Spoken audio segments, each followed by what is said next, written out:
जय हिंद साथियों। आज के इस वीडियो में हम डिस्कस करने वाले हैं हिंदी भाषा के सेकेंड प्रैक्टिस सेट को। और ये जो प्रैक्टिस सेट है आपका, ये यूपी ट्रिपल एससी के अंतर्गत आने वाली जो भी परीक्षाएं, चाहे लेखपाल हो, वीडियो हो, फिर तो ऑलरेडी आपके यूपी ट्रिपल एससी की प्रारंभिक परीक्षा होती है, पुलिस हो, एसआई हो, उन सभी के लिए बहुत महत्वपूर्ण होने वाला है। चलिए मैं ज़्यादा कुछ कहूँ इससे अच्छे मैं सीधे सीधे आपको जो है प्रश्नों पर लेकर के चलता हूँ। एक से बढ़कर एक शानदार प्रश्न है और आगामी परीक्षा में इस तरीके के प्रश्न आपसे पूछे जा सकते हैं, क्योंकि मोस्टली आपकी पूर्ववर्ती परीक्षा में ये आए हुए हैं। तो चार ऐसे हैं जो आगे के लिए संभावित हैं। स्किप करके मत भागना, आप खुद ही देख लीजिए प्रश्नों को, ठीक है। प्रश्न नंबर 1 है कि जो पंक्ति नीचे दी गई है इसमें कौन सा अलंकार है। आपसे अलंकार पूछा गया है। अलंकार होता क्या है? तो बेटा, काव्य की शोभा बढ़ाने वाले जो भी धर्म होते हैं या जिससे काव्य की शोभा बढ़ जाए उसे अलंकार बोला जाता है। सीधी सी बात है। अलंकार वैसे तो आपके 2 प्रकार के होते हैं, लेकिन 3 प्रकार के भी होते हैं। शब्द और अर्थ पर ही हम ज़्यादा बात करते हैं, उभय अलंकार पे उतना बात हम करते नहीं, ठीक है। ज़्यादा डिटेल में एक्चुअली जाऊंगा नहीं। प्रश्न दिया गया है कि पानी विच मीन प्यासी, ठीक है। मतलब पानी के बीच में मीन मीन्स होता है बेटा मछली, मछली को प्यास लगी हुई है। और ऐसी बातें सुन सुन करके मुझे एक्चुअली में हंसी आ रही है। तो पूछ रहा है यहाँ पर जो ये पंक्ति दी गई है इसमें कौन सा अलंकार है। अतिसंयोक्ति अलंकार बहुत ज़्यादा बढ़ा चढ़ा करके तो बोला नहीं यहाँ पर, तो इसलिए ये तो भाई होगा नहीं। आपका विभावना अलंकार यहाँ पर बिल्कुल ही नहीं है। उपमा अलंकार, उपमा तो यहाँ पर दी नहीं गई किसी से, ये भी नहीं है। विशेषोक्ति अलंकार है, ऑप्शन नंबर डी है, क्योंकि विशेष बात यहाँ पर बोली गई है कि मछली पानी में रहते हुए प्यासी है। ये सुन करके मुझे एक्चुअली में हंसी आ रही है। आपको आ रही है या नहीं आ रही है आप कमेंट करके बता सकते हैं, ठीक है।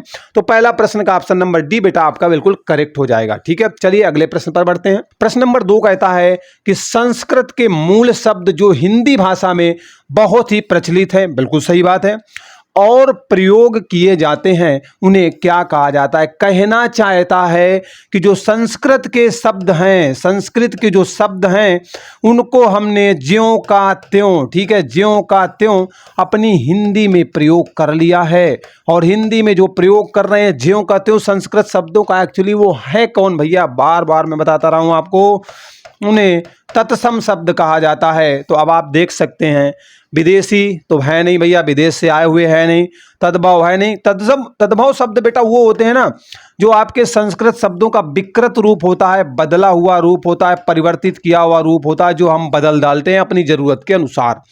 तो तत्सम शब्द ऑप्शन नंबर सी यहाँ पर आपका बिल्कुल करेक्ट हो जाएगा। देशज शब्द का मतलब होता है जिन शब्दों का जन्म देश में हुआ है, लोटा है ना, टट्टी, इस तरीके के शब्द जो है देखने को मिलते हैं, इनका जन्म जो है हमारे देश में ही हुआ है।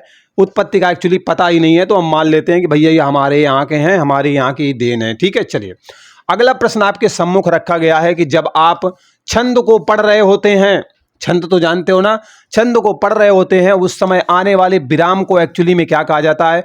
जब बेटा आप छंद को पढ़ते हुए जा रहे हैं, उसके बाद कुछ विराम होता है, कुछ पल के लिए आप क्या करते हैं, रुकते हैं, तो आपका कुछ पल का जो रुकना होता है ना, वो बेटा यति कहलाता है, ठीक है। क्या कहलाता है? यति कहलाता है। तो according to option number A यहाँ पर आपका बिल्कुल क्या होगा, करेक्ट हो जाएगा। तो आप छंद को पढ़ रहे हैं, उस समय आपको थोड़ा सा विराम लेने की आवश्यकता है, आप विराम ले रहे हैं, तो उसे हम जो है यति के नाम से जानते हैं, ठीक है। ये बात भी बेटा यहाँ पर क्लियर हो गई। अगला प्रश्न आपके सम्मुख दिया गया है कि समुच्चय बोधक अव्यय किसे कहा जाता है, ठीक है। आपसे 4 ऑप्शन दिए गए हैं कि मतलब समुच्चय बोधक अव्यय को और आप किस नाम से जानते हो, एक्चुअली ये कहना चाहता है। बेटा जो समुच्चय बोधक अव्यय क्या होता है? अव्यय का मतलब होता है जिसका आप व्यय ना कर पाए, ठीक है, व्यय ना कर सकें, ठीक है, जिसका व्यय ना हो सके उसे अव्यय कहा जाता है। कहने का मतलब है कि न लिंग के अनुसार परिवर्तन होता है, न वचन के अनुसार परिवर्तन होता है। लिंग वचन कारक के अनुसार जिनमें परिवर्तन नहीं होता वो एक्चुअली आपके अव्यय होते हैं, जिन्हें आप व्यय नहीं कर सकते, बदल नहीं सकते, खर्च नहीं कर सकते। तो अब समुच्चय बोधक अव्यय भी लगा दिया यहाँ पर, तो आप समझ सकते हो। बेटा जो अविकारी शब्द होते हैं, देखिए क्या कह रहा है, अविकारी शब्द। अविकारी शब्द का मतलब होता है, विकारी का मतलब होता है आप विकार पैदा कर पाओगे, ठीक है, बदलाव कर पाओगे, लेकिन आ लगा दिया है मतलब आप बदलाव नहीं कर पाओगे। तो बेटा बदलाव जब तुम कर ही नहीं पाओगे तो वो अविकारी हो गया। और अव्यय में क्या है, उसमें भी आप बदलाव नहीं कर पाओगे। तो कहने का मतलब है कि जो आपका अव्यय होता है, वो बात अलग है कि पूरा समुच्चय बोधक उसने साथ में लिया हुआ है, लेकिन हमारा टारगेट तो अव्यय ही है ना। तो अव्यय जो होता है ना, उसे बेटा अविकारी शब्द के नाम से जाना जाता है। इसलिए ऑप्शन नंबर ए यहां पर बिल्कुल 4 का करेक्ट हो जाएगा। ठीक है, ऑप्शन नंबर ए 4 का बिल्कुल सही हो जाएगा। ठीक है बेटा, ऑप्शन नंबर ए 4 का बिल्कुल क्या होगा, करेक्ट हो जाएगा। ये बात यहां पर आपको समझ में आ गई, कोई डाउट नहीं है। ठीक, चलिए अगले प्रश्न पर मूव करते हैं। अगला प्रश्न आपके सम्मुख दिया गया है, ये रहा आपके सामने प्रश्न। ठीक है, ध्यान से देखिए इसे, अच्छा खासा प्रश्न है। ठीक है, बहुत हेल्पफुल है आपके लिए। भाषा की सबसे छोटी इकाई को क्या बोला जाता है? एक्चुअली कहना चाहता है कि भाषा की जो सबसे छोटी इकाई है उसे क्या कहा जाता है। मैंने ऑलरेडी डेडिकेटेड वीडियो बनाया हुआ है वर्ण पर, ठीक है, और सारी बातों पर, तो आप वहां पर जाकर के देख सकते हैं। सारी बात की जो है पकड़ आपको समझ में आ जाएगी। एक्चुअली जड़ क्या है उस तक को आप काट दोगे सवाल की। ठीक है, ऐसा मैंने डिटेल किया है। तो भाषा की सबसे छोटी इकाई होती है बेटा वर्ण होती है, जिसे आप अक्षर के नाम से भी जानते हो। ठीक है, अक्षर का मतलब होता है जिसका आप क्षरण नहीं कर सकते। ठीक है, जिसका आप क्षरण नहीं कर सकते, जिसका आप नाश नहीं कर सकते हैं। और वर्ण में आपके स्वर और व्यंजन सब आते हैं, लेकिन अक्षर में आपके बेटा स्वर ही आया करते हैं, क्योंकि इन्हें आप तोड़ नहीं सकते हो। लेकिन वर्ण में जो आपके व्यंजन है ना, उनमें आप स्वर को निकाल करके क्या करते हो, तोड़ लिया करते हो। इस तरीके से आप तोड़ लेते हो कि नहीं तोड़ लेते हो, इस तरीके से। ठीक है, तो विशेष करके जो अक्षर होता है ना, वो आपके स्वर में आते हैं। लेकिन एक्चुअली हमारा टारगेट क्या था, अच्छा सबसे छोटी इकाई थी। ठीक है, चलिए एक्चुअली मैं डिटेल करने में लग गया। तो ऑप्शन नंबर बेटा यहाँ पर आपका सी एकदम करेक्ट हो जाएगा। वर्ण या अक्षर के नाम से जाना जाता है भाषा की सबसे छोटी इकाई को। ठीक है, ऑप्शन नंबर सी बेटा यहाँ पर बिल्कुल करेक्ट है। अगला प्रश्न दिया गया है कि रहीमन पानी राखिए, बिन पानी सब सून, और पानी बिना न उबरे, पानी बिना न उबरे, मोती मानुष चून। ठीक है, उपरयुक्त पंक्तियों में आपसे पूछा गया है कि कौन सी शब्द शक्ति काम कर रही है। प्रश्न नंबर 6 है, कौन सी शब्द शक्ति यहाँ पर काम कर रही है। तो यहाँ पर बेटा आप देख रहे हो कि पानी के एक्चुअली में क्या है, लक्षण को प्रदर्शित करने का काम किया गया है।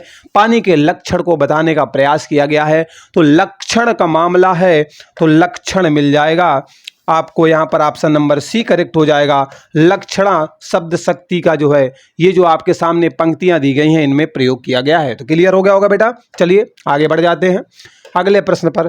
देखिए जितना रिक्वायरमेंट होगा आपको डिटेल करने का, वो मैं आपको करता हुआ चलूंगा। ठीक है अगला लिखा हुआ है, भौम का विशेष रूप क्या होगा। विशेष से बनाना है, वो भी किसका, भौम का।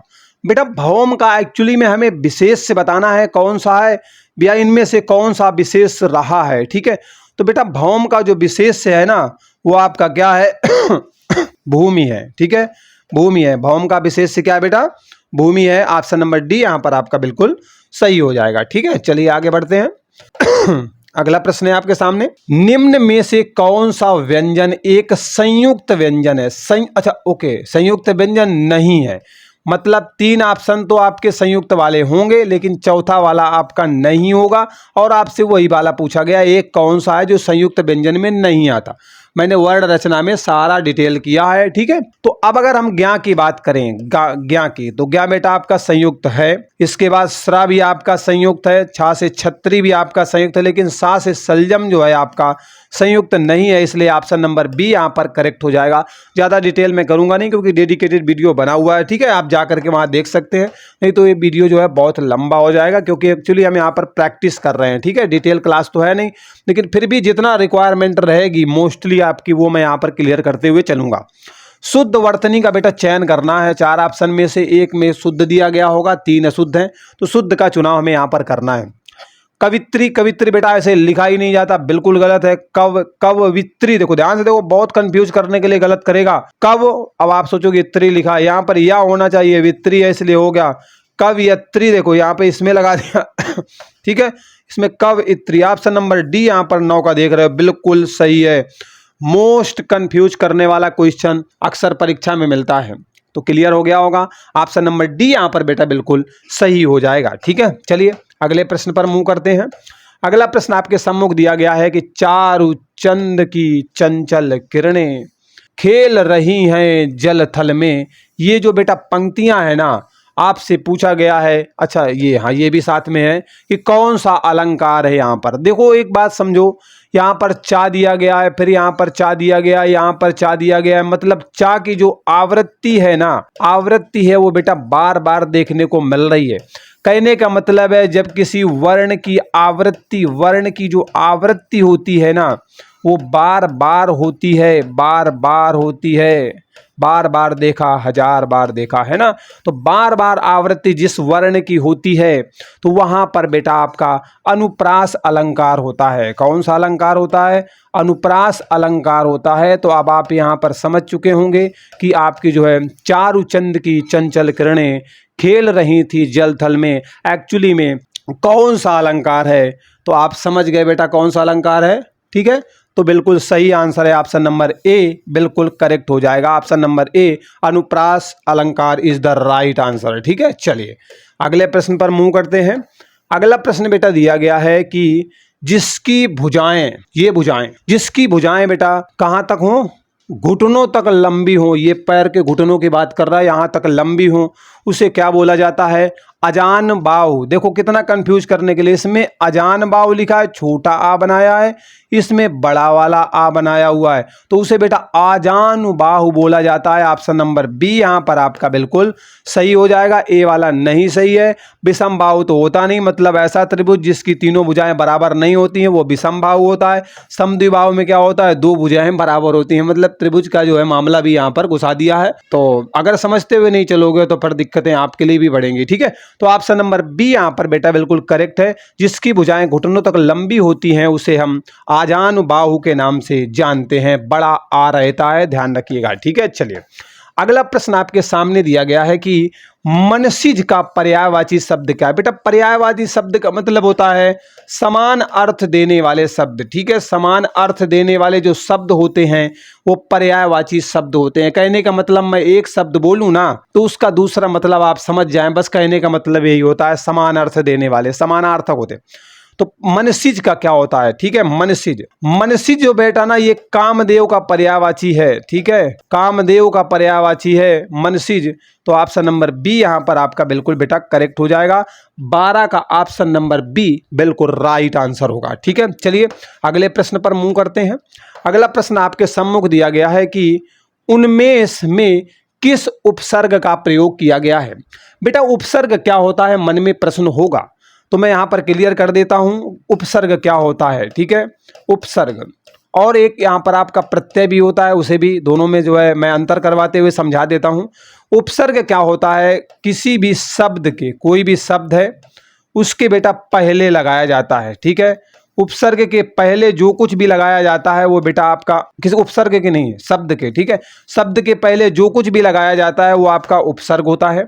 और बेटा आपका जो शब्द दिया गया होता है ना उसके अंत में जो कुछ भी लगाया जाता है वो आपका बेटा क्या होता है? प्रत्यय। तो मतलब कहना चाहता हूं कि उपसर्ग किसी भी शब्द के प्रारंभ में ऐड किया जाता है, जोड़ा जाता है, लेकिन जो बेटा प्रत्यय होता है ना वो किसी शब्द के बाद में जोड़ा जाता है। अब एक बात तो क्लियर हो गई कि उपसर्ग हमें यहां प्रश्न पर छांटना है, इसका मतलब मामला पहले का चलेगा, बाद का नहीं चलेगा। तो एक देखो एक डाउट यहां पर क्लियर हो गया। अब देखो कह रहा है कि उन्मेष लिखा हुआ है, अगर इसका हम संधि विच्छेद तोड़ने के लिए चले तो इसे हम ऐसे भी लिख सकते हैं, उतधन मेष कर सकते हैं, ठीक है, या फिर हमें इसे जो है उदधन मेष कर सकते हैं, ठीक है। अब देखो यहां पर दो स्थितियां नजर आ रही हैं। कहना चाहता हूं कि यहां पर जो है उन्मेष में आपका उद उपसर्ग लगा हुआ है, क्योंकि ये आपका मिले या फिर ये मिले दोनों में से कोई मिल जाएगा आपको, ओके। तो यहाँ पर एक्चुअली ऑप्शन नंबर ए आपका बिल्कुल करेक्ट होगा, आगे जाने की आवश्यकता नहीं है। फिर भी हम इनके आगे जो ऑप्शन है उन पर भी विचार कर ही लेते हैं। उन दिया गया है, उन दिया गया है, ये तो कोई बात ही नहीं होती, तो ये तो बिल्कुल नहीं रहने वाले, इसलिए यहाँ पर इसको स्किप कर दीजिए, ठीक है। चलिए आगे बढ़ते हैं।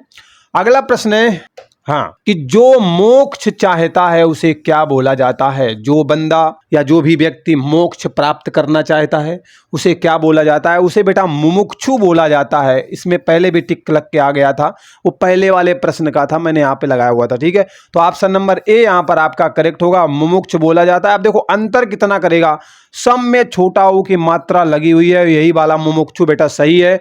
बाकी इसमें बड़ा ऊ लगा दिया, इसमें उड़ा दिया, इसमें भी नीचे, तो ये सब के सब ऑप्शन आपके राइट नहीं है। मुमुक्षु होता है कि मोक्ष को जो चाहता है उसे मुमुक्ष कहा जाता है। ठीक है, चलिए यहाँ पर बेटा क्लियर हो गया। अगर सेशन अच्छा लग रहा हो तो लाइक कर दीजिएगा, और जिस भी सोशल मीडिया का यूज कर रहे हैं वहाँ पर शेयर कर दीजिएगा, और उत्साहवर्धन के लिए लाइक जरूर कीजिएगा। ठीक है, चलिए आगे बढ़ते हैं अगले प्रश्न पर। ये रहा बेटा अगला प्रश्न आपके सम्मुख। विहंगम दृष्टि क्या है भाई? विहंगम दृष्टि एक कहावत है। कहावत और मुहावरे में क्या अंतर होता है मैंने ऑलरेडी डिफाइन किया हुआ है। ठीक है, तो बेटा जो आपका मुहावरा होता है ना, वो एक वाक्यांश होता है, वो अपने आप में पूर्ण नहीं होता है। लेकिन कहावत जो होती है, जिसे आप लोकोक्ति के नाम से जानते हो, वो अपने आप में एक वाक्य की तरीके काम करती है, अपने आप में पूर्ण अर्थ रखने का काम करती है। ठीक है, लेकिन ऐसा जो है मुहावरा कर नहीं पाता। अब यहाँ पर कहावत दिया गया, विहंगम दृष्टि का मतलब होता है कि मैं फटाफट फटाफट पलटाते, जब परीक्षा का समय होता है तो मैं बहुत जल्दी जल्दी पेजों को पलटते हुए आगे बढ़ता हूँ ताकि जल्दी से मैं रिवीजन मार लूँ, मतलब मैं सरसरी नज़र से देखता हूँ। तो यहाँ पर क्या हो जाएगा बेटा, सरसरी नज़र इज द राइट आंसर हो जाएगा। ऑप्शन नंबर ए यहाँ पर आपका बिल्कुल करेक्ट हो जाएगा। तो बेटा विहंगम दृष्टि का मतलब होता है सरसरी नज़र। ठीक है, तो राइट आंसर कौन सा है? ऑप्शन नंबर ए है, तिरछी नजर। तो भैया इससे तो आप परिचित ही हो, तीखी नजर पता नहीं कैसी होती है, गहरी नजर। ओके, चलिए ये सब नजर है बेटा, नजरों का धोखा है। ठीक है, चलो आगे बढ़ते हैं। अगला प्रश्न आपके सम्मुख रखा हुआ है कि नोटिफिकेशन शब्द का हिंदी रूप क्या है, मतलब हिंदी में अर्थ नोटिफिकेशन का क्या होता है? तो नोटिफिकेशन को बेटा अधिसूचना कहते हैं। कहते हैं कि फलानी वैकेंसी का नोटिफिकेशन आ चुका है, अधिसूचना आ चुकी है। तो अधिसूचना ढूंढो कहाँ पे मिल रहा है, ऑप्शन नंबर बी में मिल रहा है। तो ऑप्शन नंबर बी यहाँ पर आपका बिल्कुल करेक्ट हो जाएगा, आगे हमें जाने की आवश्यकता है नहीं। तो 16 का option number B is the right answer. Okay, चलिए अगला प्रश्न आपके सम्मुख दिया गया है कि पेट में लगने वाली आग। अब बताइए पेट में कहीं आग लगती है क्या? लेकिन यहाँ पर एक्चुअली भूख की बात कर रहा है, पेट में आग वाग तो लगती नहीं बेटा। ठीक है, तो पेट में लगने वाली जो भूख होती है ना, उसकी बात यहाँ पर कर रहा है। क्या कहा जाता है? तो बेटा अगर किसी भी प्रकार की आग है, चलिए यहाँ पर ऑप्शन के अकॉर्डिंग मैं फिनिश कर देता हूँ। तो पेट में बेटा क्या होता है, जठर रस निकलता है। ठीक है, पेट में आपका जो है जठर रस निकलता है। तो अगर जठर वाली आपको, जठर मतलब भूख वाली अग्नि होगी तो आपको जठराग्नि का नाम जानेंगे, या फिर आपकी जो अग्नि होती है ना, अग्नि, इसका पर्यायवाची क्या होता है? अनल भी होता है। ठीक है, तो आप इसे जो है जठराग्नि भी कह सकते हैं, जठरानल भी कह सकते हैं। तो ऑप्शन नंबर ए यहाँ पर आपका बिल्कुल करेक्ट हो जाएगा, क्योंकि अनल मीन्स भी आग होता है, अग्नि मीन्स भी आग होता है, और जठर रस वाली जो आग होती है ना, उसे बेटा जठरानल बोला जाता है। तो पेट वाली आग तो जठरानल हो गई। दावानल क्या होती है? दावानल बेटा होती है जो जंगल में आग लग जाती है। ठीक है, जंगल में मोर नाचा किसने देखा? तो बेटा जंगल में जो आग लगती है, जंगल में जो आग लगती है उसे दावानल बोला जाता है। और जो आपके पानी में आग लग जाए ना, अब फास्फोरस डाला है कि सोडियम डाला है, ये आप हमें बताओगे। ठीक है, तो बेटा जो मतलब आपके समुद्र में आग लगती है, आग दूसरी तरीके से भी लग सकती है। मान लीजिए कोई जहाज जा रहा है बहुत सारा, उससे आयल जो है फैल जाता है तो आग लग सकती है। ठीक, तो ये कह रहा है बड़वाला मतलब समुद्र में लगने वाली आग जो है क्या होती है? समुद्र में लगने वाली आग, या कह सकते हैं कि सागर में लगने वाली जो आग होती है ना, वो बेटा आपकी बड़वाला। अनल मीन्स तो आग ऑलरेडी होता है। ठीक है, आग का पर्यायवाची है अनल। ओके, चलिए सारे ऑप्शन यहाँ पर स्पष्ट हो गए होंगे, किसी प्रकार का कोई संदेह आपके पास नहीं बचा होगा। चलिए ये प्रश्न एक्चुअली ऑप्शन इसके नीचे चले गए हैं, पर डोंट माइंड, मैं हूं ना, इसलिए चिंतक कोई बात नहीं है। प्रश्न कह रहा है कि पत्ते पेड़ से गिरते हैं। एक बात बताओ बेटा, पत्ते पेड़ से गिर रहे हैं, अलग हो रहे हैं, कौन सा कारक है? अगर बात करें कारक की, तो बेटा कारक जो होता है ना, वो आपके वाक्य में कर्ता कर्म और क्रिया के बीच में सामंजस्य बिठाने का काम करता है, और बहुत अहम भूमिका भी निभाता है। नहीं तो मामला बेटा बिगड़ जाएगा, समझ में आएगा नहीं क्या चल रहा है वाक्य में। तो वाक्य में जो कारक होते हैं वो सामंजस्य बिठाने का काम करते हैं। कारक बेटा आपके हिंदी में 8 प्रकार के होते हैं। ठीक है, अब आते हैं हम प्रश्न पर। कह रहा पेड़ से पत्ते गिरते हैं, तो यहाँ पर जो बेटा से दिया गया है वो सबसे पहले आपका क्या दिया गया है? कारक दिया गया है। आप टेंशन न लेना, ऑप्शन कहाँ है, ऑप्शन तो अभी आपके सामने आ जाएंगे। ठीक है, और हो सकता है आंसर यहीं से निकाल के सीधे टिक कर लोगे जाके। अब एक बात बताओ, पत्ते हैं और पेड़ से अलग हो रहे हैं, मतलब ये आपका जो है क्या है ना, ये ये ऐसे छोटे छोटे बनाया करते थे ना बच्चे थे, एक पत्ता गिर के अलग हो गया, ये ठीक है। इस तरीके से ये पत्ता आपका क्या हुआ, ये अलग होकर के गिर गया। तो ये पत्ता जब गिर गया आपका अलग होकर के, यहाँ पर इस एक चीज़ तो क्लियर हो गई कि भैया अलगाव को दिखाया गया है। जब अलगाव को दिखाया गया है ना, तो बेटा वहाँ पर क्या होता है, अपादान कारक होता है। कौन सा होता है बेटा, अपादान कारक होता है। तो एक बात तो क्लियर हो गई कि यहाँ पर जो से है वो अलगाव को प्रदर्शित कर रहा है, इसलिए यहाँ पर अपादान कारक होगा। पर चलिए आपकी मर्जी भाई, आप चाहते हैं कि हमें ऑप्शन मिल जाए तो मैं ऑप्शन आपको दे देता हूँ। ये आपके सामने ऑप्शन लिखे गए हैं, ठीक है। तो कह रहा है पेड़ से पत्ते गिरते हैं, क्या करण कारक है, तो बेटा यहाँ पर क्या है, आपका अपादान कारक है। ऑप्शन नंबर ए में ही मिल गया, आगे जाने की आवश्यकता नहीं है।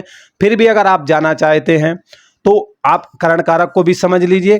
करण कारक में भी आपको जो है से कारक चिन्ह मिलेगा, लेकिन से जो होता है ना वो अलगाव बताने का काम नहीं करता, ये अलगाव करने का काम नहीं करता। ये जो से है ना, ये बेटा के द्वारा का भाव रखता है। कहने का मतलब है कहीं ना कहीं कुछ न कुछ लगाव होता है, या फिर आप कह सकते हैं जुड़ाव होता है। तो जहाँ पर से जुड़ाव नजर आएगा वहाँ पर आपको जो है करण मिलेगा, जहाँ अलगाव नजर आएगा वहाँ अपादान मिलेगा। इसलिए प्रश्न के अनुसार जो पेड़ से पत्ते गिरते हैं, ऑप्शन नंबर ए करेक्ट होगा। अधिकरण में आपको में पे पर देखने को मिलेंगे, संबोधन में हे हो रे अरे देखने को मिलेंगे, ठीक है। चलिए तो बेटा ये तो मामला यहाँ तक का निपट गया नीट एंड क्लीन तरीके से। अब अगले प्रश्न पर मूव करते हैं। अगला प्रश्न आपके सम्मुख रखा गया है कि सच्छास्त्र में का सही संधि विच्छेद करना है। मतलब सही संधि विच्छेद करना है, ये एक्चुअली में आपकी संधि दी गई है और इसका संधि विच्छेद आपको करना है। चलिए हम करते हैं इसका संधि विच्छेद। इसका जो संधि विच्छेद होगा वो बेटा होगा सत। एक्चुअली में यहाँ पर आपका बेटा व्यंजन संधि है, ठीक है। कौन सी संधि है, व्यंजन संधि है, क्योंकि यहाँ पर आप ता देख रहे हो, ता के बाद में आपका कोई स्वर या व्यंजन आता है, उसके बाद विकार या परिवर्तन होता है, वहां पर आपकी बेटा व्यंजन संधि होती है, ठीक है। तो सत धन आपका क्या लिखा हुआ है, शास्त्र लिखा जाएगा ऐसे। मतलब मैं कहना चाहता हूं कि जब कभी भी ता के बाद आधे ता, आधा ता बोलते हैं इसे, इस तरीके से भी ऐसे भी लिखते हो, ठीक है। दोनों बातें की। आधे ता के बाद में जब सा से सलजम आता है ना, तो बेटा ये जो आधा ता होता है ना, ये अपने आप को आधे चा में बदलता है, और जो छा से सलजम होता है वो अपने आप को छा में चेंज कर लेता है। अब जो भी मात्रा उसके आगे लगी है वो सब लगेगी। तो ये बेटा आपके जो है संधि का नियम है। मैंने डेडिकेटेड सेपरेट वीडियो व्यंजन संधि पे बनाया है, आप जा करके देख लेना, सारा मामला समझ में आ जाएगा। दूध का दूध पानी का पानी, ये उदाहरण क्या है सबकी उड़ा के चले आओगे। तो सच्छास्त्र का सही संधि विच्छेद क्या होगा, मैंने आपके सामने तोड़ा। तो सतधन शास्त्र ऑप्शन नंबर ए 19 का बेटा बिल्कुल करेक्ट हो जाएगा। ऑप्शन नंबर ए 19 का बिल्कुल राइट आंसर हो जाएगा, ठीक है। आगे जाने की आवश्यकता है नहीं, क्योंकि ये सही ऑप्शन नहीं है। जब पहले ही मिल गया तो आगे जाने की क्या जरूरत है, ठीक है। चलिए अगले प्रश्न पर मूव करते हैं। अगला प्रश्न दिया गया है कपाट का तद्भव बताना है। बेटा तद्भव शब्द कौन से होते हैं, जो आपके संस्कृत के शब्द होते हैं और उनको क्या करते हो आप अपने अनुसार बदल डालते हो, विकृत कर देते हो, बदलाव कर देते हो, परिवर्तन कर देते हो, और उसके बाद उनका आप क्या करते हो, प्रयोग करते हो ना हिंदी में, वो बेटा आपके तद्भव होते हैं। मतलब संस्कृत शब्दों की ऐसी तैसी करते हुए आप उनका जब प्रयोग करते हो अपनी भाषा में ना, तो वही समझ लेना आपके तद्भव होते हैं। तो चलिए बढ़ते हैं। कह रहा है कपाट, कपाट में मतलब क्या होता है, कपाट जानते हो ना, बोले ओके कपाट का मतलब जानते होगे, बोले मंदिर के कपाट बंद कर दिए गए, बद्रीनाथ धाम के कपाट बंद, अक्सर न्यूज में सुनते रहते हो। तो कपाट मीन्स होता है बेटा दरवाजा। दरवाजा को क्या बोलते हैं, किवाड़ बोलते हैं। गांव में बोलते नहीं भैया किवाड़ बंद कर देना, ठीक है, तो किवाड़ बोलते हैं। कमरा तो होगा नहीं, इससे लेना देना नहीं है। किवाड़ ऑप्शन नंबर बी यहाँ पर आपका बेटा बिल्कुल करेक्ट हो जाएगा। कंटक तो कांटा वाली बात कर रहा है, कपड़ा तो मैंने तो इसमें मतलब है नहीं कोई। तो ऑप्शन नंबर बी यहाँ पर मतलब कपाट का जो तद्भव होगा ना वो बेटा किवाड़ होगा, ठीक है। क्या होगा, किवाड़, ठीक है। गांव में प्रयोग करते हैं और मोस्टली बच्चे गांव से बिलोंग करते हैं, इसलिए समझते भी हैं, ठीक है। चलो अगला प्रश्न है कि यारा लावा, ये आपके चार जो है व्यंजन दिए गए हैं, और इसमें जो आपका या है और जो वाह है ना, इसे बेटा अर्ध स्वर के नाम से भी जाना जाता है। बहुत परीक्षा में पूछा जाता है, ध्यान रखिएगा। या और वाह को अर्ध स्वर बोला जाता है। यारा लावा को किस प्रकार के व्यंजन के वर्ग में रखा गया, एक्चुअली आपसे पूछा गया है। तो बेटा यारा लावा ना आपके अंतस्थ व्यंजन के अंतर्गत आते हैं, तो 21 का ऑप्शन नंबर सी बिल्कुल करेक्ट हो जाएगा, ठीक है। बेटा यारा लावा ना आपके अंतस्थ व्यंजन के अंतर्गत आते हैं। उसमें व्यंजन में आपके जो है सा आते हैं, मतलब स, ख, स, ह, ये 4 आपके ऊष्म व्यंजन में आते हैं। ओष्ठ्य व्यंजन में जिनमें ओठ का प्रयोग होता है, ठीक है, वो सारे के सारे आते हैं। और जो दंत वर्ण होते हैं, इसमें दांत के प्रयोग से जिन वर्णों का उच्चारण होता है, डेडिकेटेड वीडियो बना हुआ है भाई, ज़्यादा मैं डिटेल करूंगा तो समय बहुत स्किप हो जाएगा, ठीक है। चलो आगे बढ़ते हैं। जो मोस्ट इंपॉर्टेंट जरूरी बातें हैं वो मैं यहाँ पर इंक्लूड कर देता हूँ। अगला प्रश्न आपके सम्मुख दिया गया है कि अज्ञेय को किस रचना के लिए ज्ञानपीठ पुरस्कार दिया गया था। मोस्ट इंपॉर्टेंट है। अभी इतने सारे प्रश्नों से आप होकर के आए हैं और आपको प्रश्नों की मजबूती और गहराई का पता तो लग गया होगा कि हाँ भाई, प्रश्न तो हैं जो हमारे लिए बहुत महत्व रखते हैं।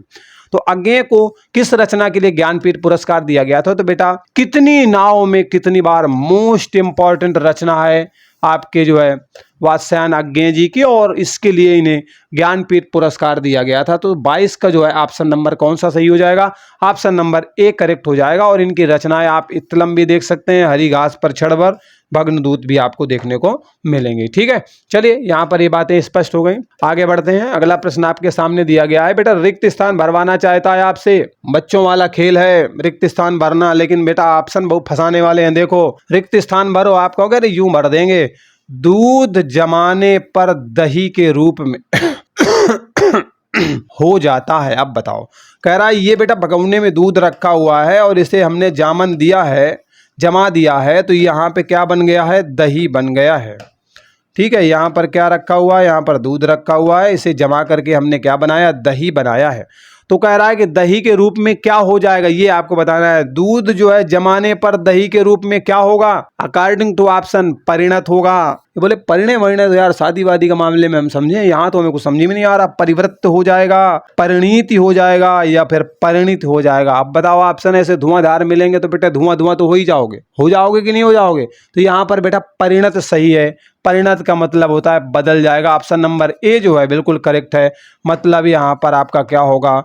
दूध को जमाने पर वो दही में परिणत हो जाएगा। तो option number A is the right answer. देखिए कितना मतलब फंसाने वाला सवाल था, ठीक है। चलिए अगला सवाल है आपके सामने, नमः धनकार का संधि विच्छेद करना है। बेटा नमः धनकार, अरे सुबह उठने के बाद गुड मॉर्निंग नमस्कार बोलते हो, क्या बोलते हो बेटा? नमस्कार बोलते हो। और यही नमस्कार आपका जो है नमः धनकार लिखा हुआ है, विसर्ग लगा हुआ है, इसलिए यहाँ पर बेटा आपको विसर्ग संधि देखने को मिलेगी। कौन सी संधि मिलेगी? विसर्ग संधि यहाँ पर देखने को मिलेगी। नमस्कार में आप देख रहे हो जो विसर्ग है ना, वो आदेश सा में बदल चुका है। मतलब जिस संधि में आपका जो विसर्ग होता है ना, वो किस में बदल जाता है? सा में बदल जाता है। बाकी जैसा जैसा पहले बाद में होता है वो सब वैसे ही रहता है। तो नम तो यहाँ होगा, विसर्ग आपके सा में बदल चुका है, कार है तो नमस्कार बन जाएगा। तो ऑप्शन नंबर ए यहाँ पर आपका करेक्ट होगा। लेकिन अभी और आगे जाना होगा, नमः कर लिखा होगा, ये तो ऑप्शन बिल्कुल गलत है बेटा। नमा धन स्वीकार है, अरे हम नमस्कार कर रहे हैं, तुम स्वीकार कर रहे हो। नमस्ते भी दे देता है, लेकिन मतलब दोनों का सेम है नमस्ते का, लेकिन एक्चुअली में जो यहाँ पर आपके जो है संधि को तोड़ करके रखा गया है, संधि विच्छेद करके दी गई है और समीपवर्ती वर्णों को मिलाकर एक संधि करना है, तो नमा धनकार से नमस्कार बनेगा, नमस्ते नहीं बनेगा। नमस्ते अगर बनाना पड़ेगा तो आपका बनेगा नमः धनते, ठीक है। नमः धनते से आपका नमस्ते बन जाएगा, ठीक है। अगर ये दिया गया होता तो ये सही होता, लेकिन ये दिया है इसलिए ऑप्शन नंबर ए यहाँ पर बिल्कुल आपका बेटा सही हो जाएगा, ठीक है। चलिए अगले प्रश्न पर चलते हैं। अगला प्रश्न है और आज का लास्ट प्रश्न है, सज्जन शब्द में कौन सा समास है? देखो बेटा ध्यान से समझो, सज्जन शब्द में कौन सा समास है?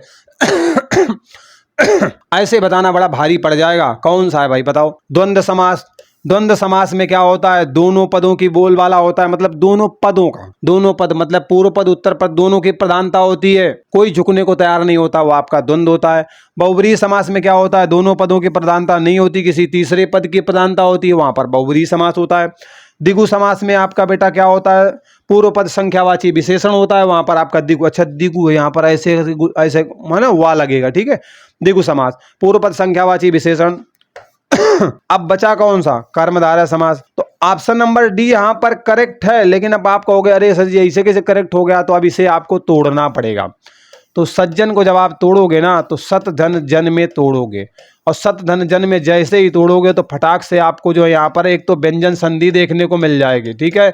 एक तो व्यंजन संधि आपको पकड़ लेना है यहाँ पर। दूसरी बात, सत का मतलब होता है बेटा सच्चा, तो सच्चा जब पूरा मिला के तोड़ेंगे तो लिखेंगे सच्चा है जो जन। ठीक है, जन माने मनुष्य, मतलब सच्चा है जो पहचान मिल जाएगी तो कर्मधारय समास में चला जाएगा। ठीक है, मैंने डेडिकेटेड वीडियो समास पर बनाया हुआ है, गजब की पहचान करना बताया है, इसलिए ऑप्शन नंबर डी यहाँ पर आपका बिल्कुल करेक्ट हो जाएगा। ठीक है, तो मेरी तरफ से जो आपके लिए मोस्ट इंपॉर्टेंट प्रश्न थे वो बेटा समाप्त हो चुके हैं। अब आपकी बारी है। इस तरीके की वीडियो चाहिए तो चैनल को सब्सक्राइब करना बिल्कुल ना भूलें, नोटिफिकेशन ऑन कर लें। मिलते हैं अगले वीडियो में एक नए अपडेट के साथ। बाय बाय, टेक केयर, जय हिंद।